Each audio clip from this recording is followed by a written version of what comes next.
Yes, mga kapuso, nandito pa rin po tayo ngayon sa MRT Cubao Station. At gaya po sa LRT2, kung kayo po ay suki ng MRT3 naman, good news. Dahil pati rito, meron po kayong 50% discount na matatamasa. Lahat po ng pasahero, hindi na lamang po mga estudyante, PWD, senior citizens of vulnerable sector ang mabibigyan ng diskwento. Dahil lahat po ng pasahero, gaya itong mga nakapila ngayon dito, lahat sila ay makakaranas na ng 50% discount. Kung dati po 13 pesos, ang minimum fare ay ngayon nasa 6 pesos na lang. At kung end-to-end naman po ang biyahe nyo o mula sa North Avenue hanggang Taft Avenue, ay nasa 14 pesos pa rin po ang pamasahe, mapa single journey man o stored value ng card. So iiral pa rin po ang dating ipinatutupad na 50%, gaya nga ng binanggit ko sa mga estudyante, PWD, senior citizen, at sa mga gumagamit naman po ng beep card, automatic na pong mababawas ng 50% fare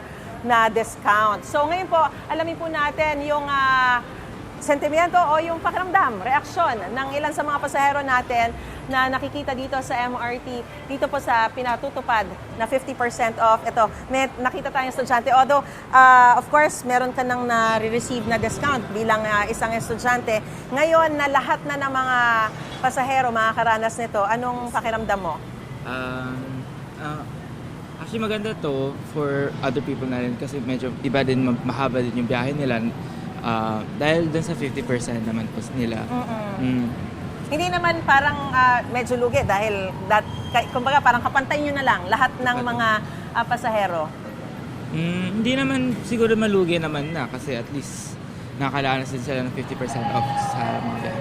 Thank you Ingat ka sa iyong biyahe. Lipat lang din ako. Thank you.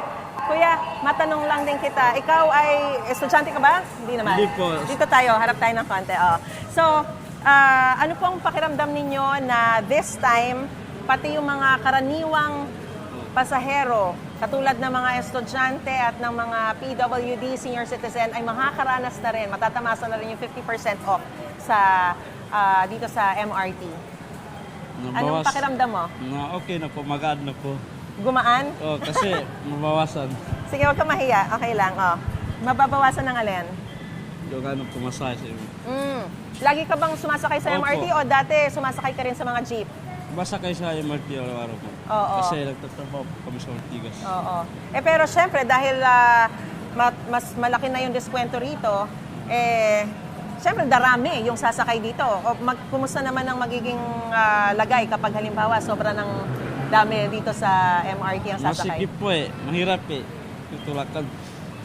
Kasi maraming sumasakay. Pero okay po. Okay. Dahil lahat kayo, makakadiskwento.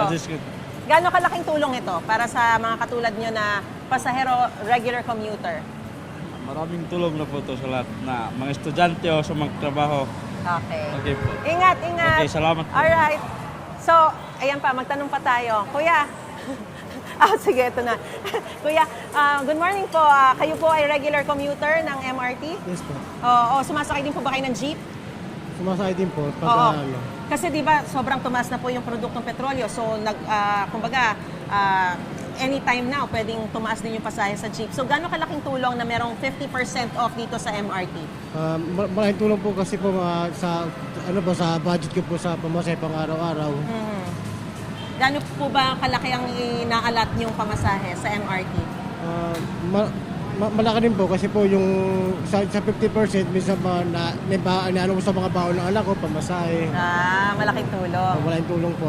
Sige po, mag-iingat po kayo sa inyo pong biyahe. So yan po mga kapuso, narinig po natin ng ilan sa mga reaksyon ng ating mga kapuso, mga commuter dito sa MRT. Malaking tulong of course para sa kanila dahil hindi lamang sa mga estudyante at mga vulnerable sector na lamang ang makakatamasa nito 50% off, kundi sa lahat ng mga pasahero na po yan. At sa ngayon, wala pa pong time frame kung hanggang kailan na magtatapos yan dahil for as long as merong krisis, most likely malaking tulong po itong 50% off sa mga pagsakay sa MRT at LRT sa lahat ng mga pasahero. So yan po muna ang latest na sitwasyon mula pa rin dito sa MRT Cubao Station. Babalik po tayo maya-maya lamang.